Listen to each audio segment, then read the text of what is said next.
Kiitos, thank you. That's quite an introduction. So he's a great presenter. Bit of pressure there. I'm going to start, actually, back in 1983. Some of you won't remember that. I do, just about. We're in a town called Brighton in the United Kingdom on the south coast. Brighton is the closest seafront to London, so there was a lot of tourism from the city of London going down to the south coast there. Now, it was really popular in Victorian times. However, after 2 world wars, Brighton had become a bit quieter and actually started to rebuild itself in the 60s. Now, in 1963, Peter, who's the man who ran a convenience store, opened this shop. Now, this convenience store ran up until 1983, very successfully. It was in a small part of town which had a local community. There was nothing really going on there at the time, especially in the 60s. And they sold pet food, they cut keys, they delivered coal and gas to the local neighborhoods, to local families. And they just tried to get everything they could for the people that lived in the area, because there wasn't really much else or anyone else to go.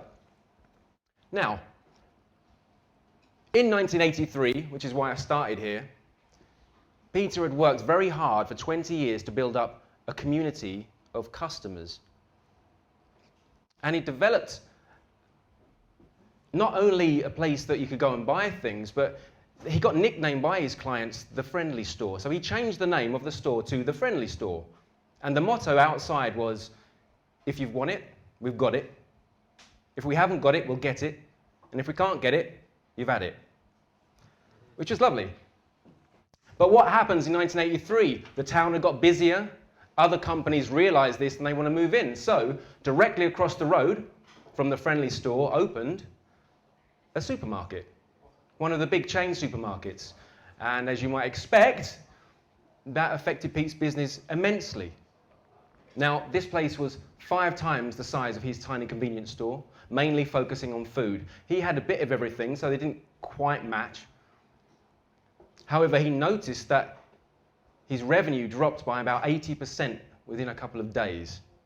And when I say this place was directly across the road, it was a one-way street with 1 lane. So it was literally just there. And directly across from the front door of the convenience store, the Friendly Store, was an advert, huge, as big as his whole store, for a drink which in 1983 was very popular, called Kia Ora. Now, Kia Ora later became known for its racist advertising. At the time, people didn't realize that. They had these cartoon characters and songs and TV advertisements. It was huge. It was a high-end drink at the time, and no one really said anything until the 90s. Excuse me, that's a bit questionable. But anyway, at the time, it was huge. And they were advertising this. They had the cartoon characters, big, bright, bold colours on the front of the window for Kia Ora at 30 pence per bottle. Now, 30 pence doesn't sound like a lot now, but in 1983, it was quite a high-end brand for a tropical fruit squash. It would have been 35 pence, I think, usually.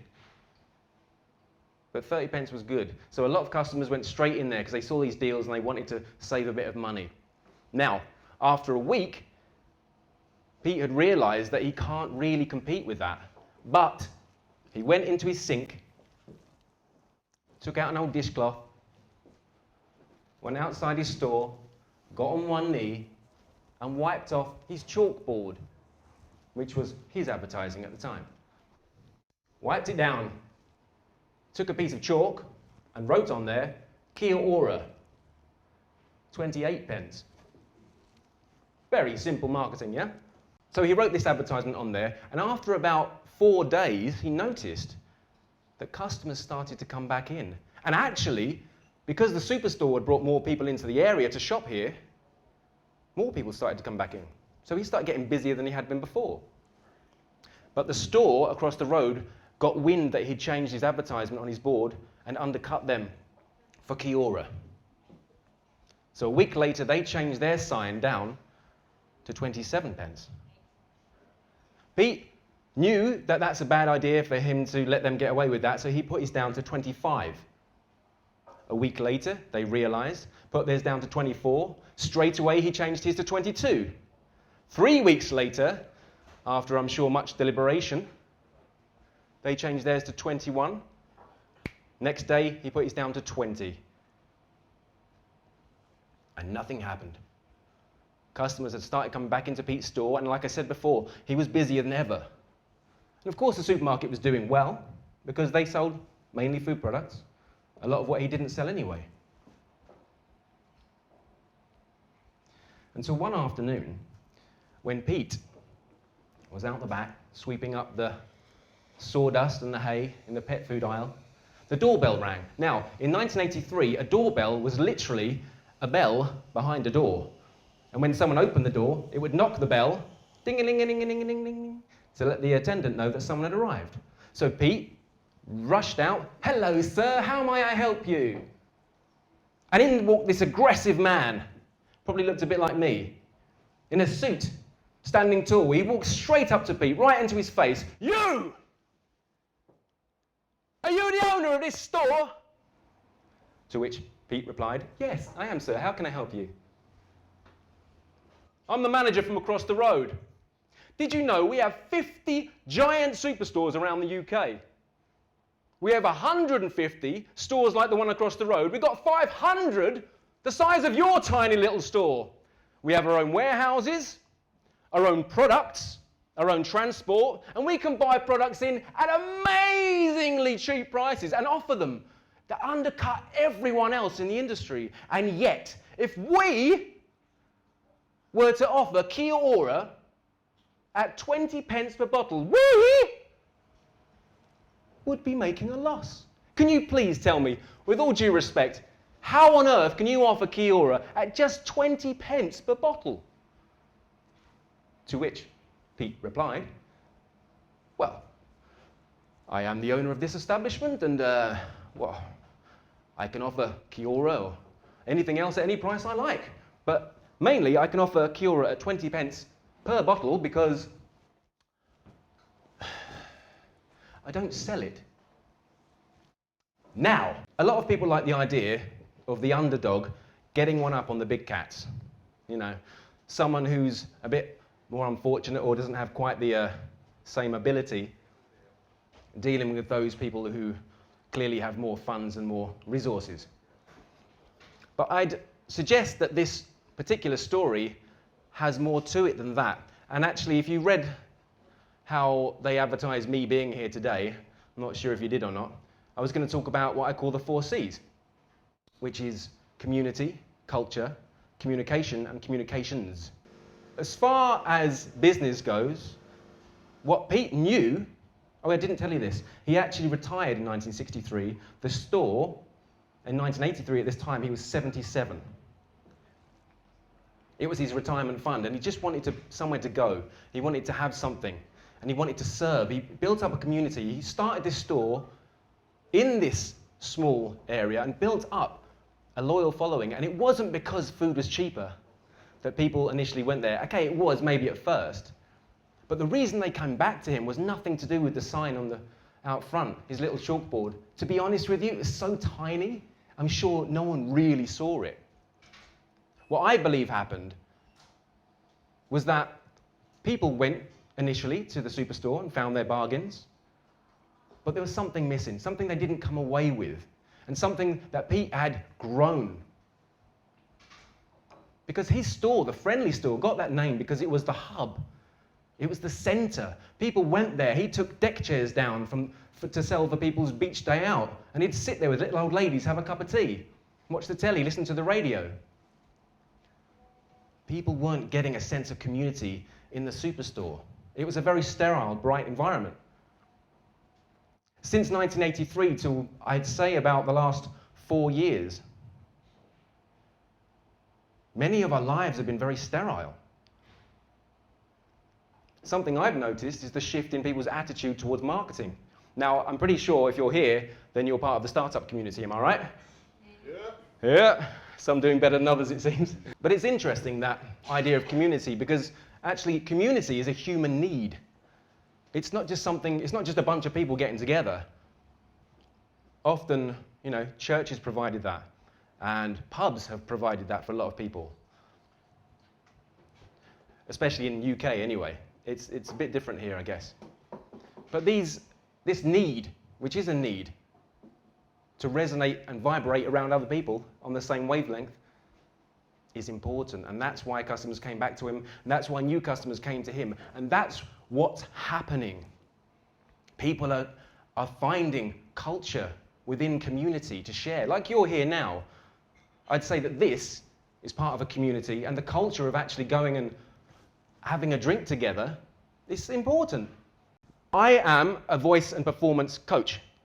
So my whole shtick, if you like, is to help others find their communicative abilities and to help release blocks they may have in their body and feel more confident with themselves on stage in front of others. But I realize that it's not just on stage you need those qualities. It's in life. It's in business especially. Who here works at a computer?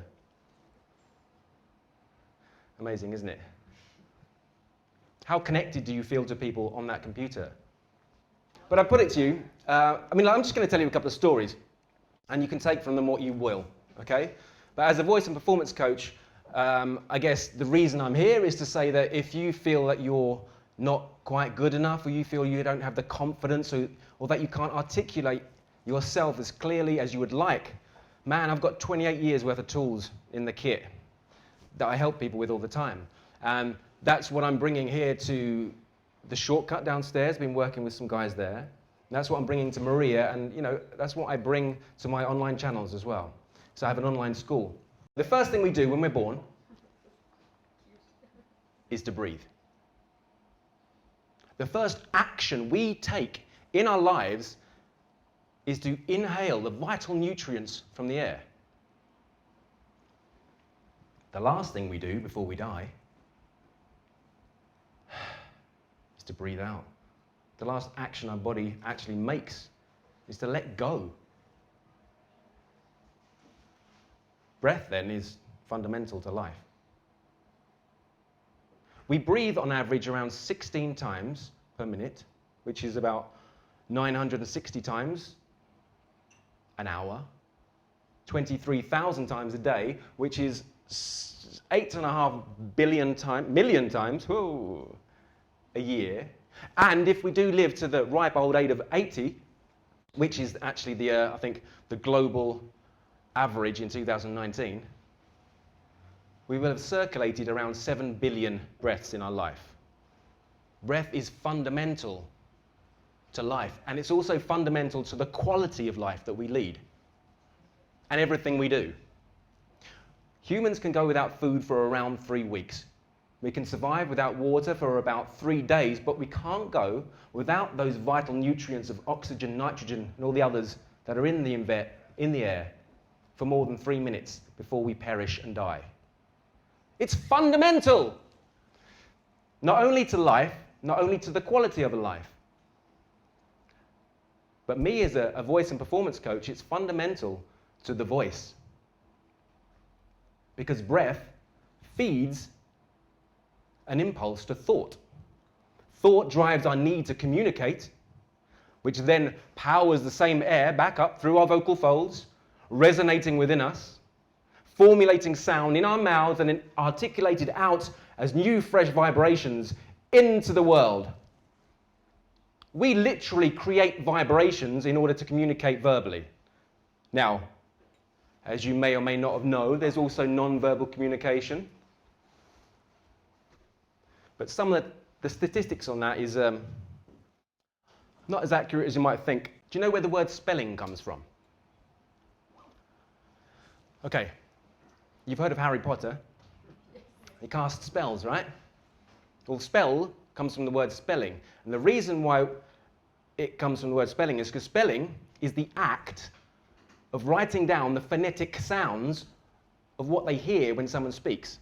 That's how it originated. So spelling wasn't just about the writing, it was about what you heard. And so the word spell comes from spelling.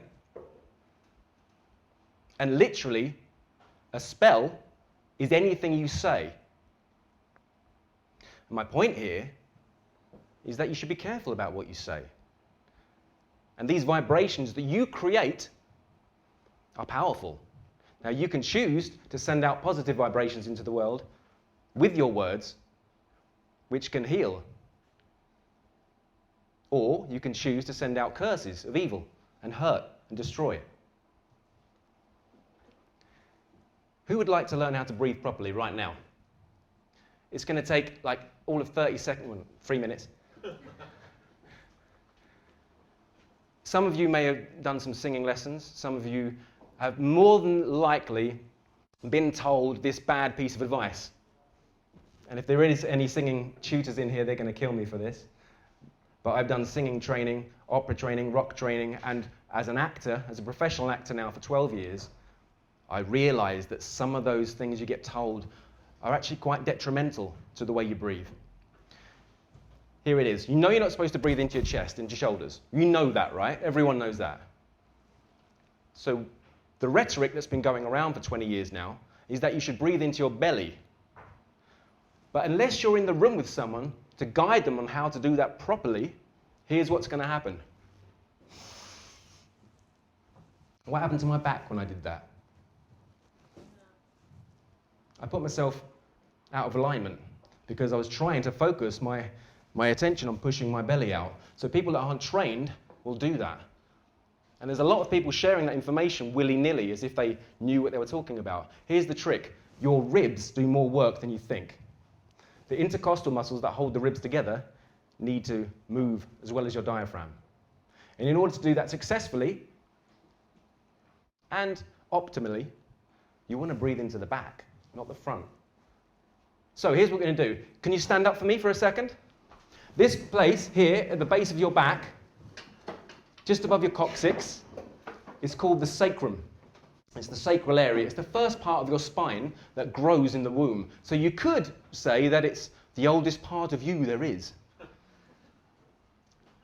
This is the point that when you breathe in, I would like you to use your imagination to send air to. Okay, the base of your back, right here. So when you breathe in, the first touching point is there. All right? But also, when you do that, after it's hit that place, you're going to imagine that inside your whole torso, from your groin up to your neck, is a balloon. Now, what happens when a balloon expands? It goes in all directions, right? Sending the air down to the back, breathing in. Imagine filling the base of the balloon first, and at the back, and up and out. Just in your imagination. Okay? That's all you need to do, is have an imagination. Have you got one of those? Yeah. Of course you have your startups. You need an imagination. Okay, so what's going to happen is, every time you breathe in, the air hits there and fills up this balloon. But every time you breathe out, the balloon keeps expanding in your imagination. So you breathe in, the balloon expands. You breathe out, the balloon expands further. Do this 5 minutes before you go to bed tonight, and you will sleep better. Do it for 5 minutes when you wake up in the morning, and you will be much calmer. You'll be able to concentrate more. And if ever you get in a situation where you're fearful about speaking, or in a situation you're uncomfortable with, do this exercise beforehand. And if you get stuck, if you lose your words, I've done it today. I just drop my belly, relax your belly, especially guys, because we all like to think we've got six packs. Well, we haven't. Let it go. Very important. So the belly will move, but not by your conscious effort.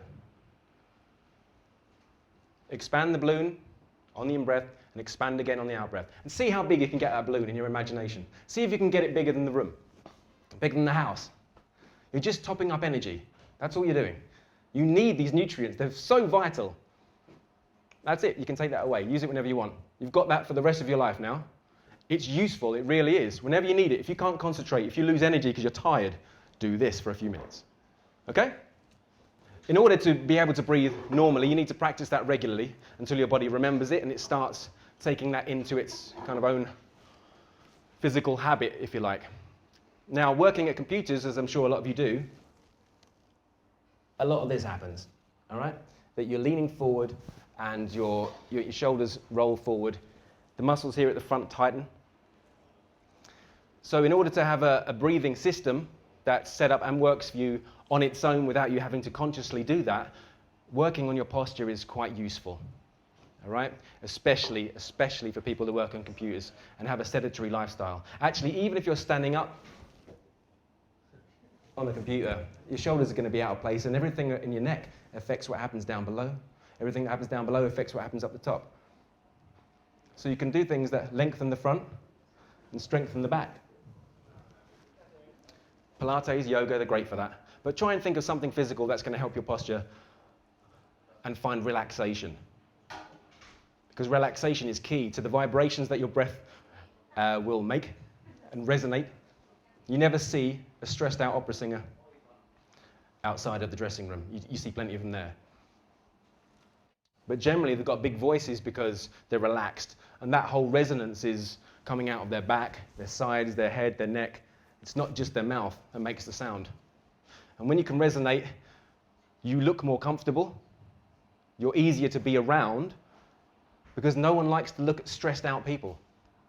When's the last time you went to a party and met an aggressive, stressed out, tense person and said, they were really cool, weren't they? Yeah! I met this guy, he was really tense. Oh, it made me feel at ease. It doesn't happen. You never go to a party and hang around with a stressed person or the tense person. And you don't like it. It doesn't look good. That's why actors, people moan about actors, oh, they're just a model, they're just good looking. No, they're just relaxed. That's why they work. Everything's flowing, if you like. You know, the chi is able to leave their body. So breath, what does that relate to? Communication. Relaxation, that relates to communication. Your body is your communications. How you treat your body allows the functionality of how you deliver yourself to the world. It doesn't matter if you're at a computer or not. If you're not happy in your own skin, you don't feel comfortable, not relaxed, not breathing properly, you're not going to function as well as you could. We haven't got time to go into the science, but believe me, there is plenty. Actually, it was Einstein that said that everything is made of vibrations. If there's any of you that do have fear or feel uncomfortable about presenting, I know we've got Slush Week next week. I've worked with a lot of people for Slush. And quite often, people who do pitching training put blocks on you and tell you what not to do without giving you ways in which to achieve what you want and how to then do it.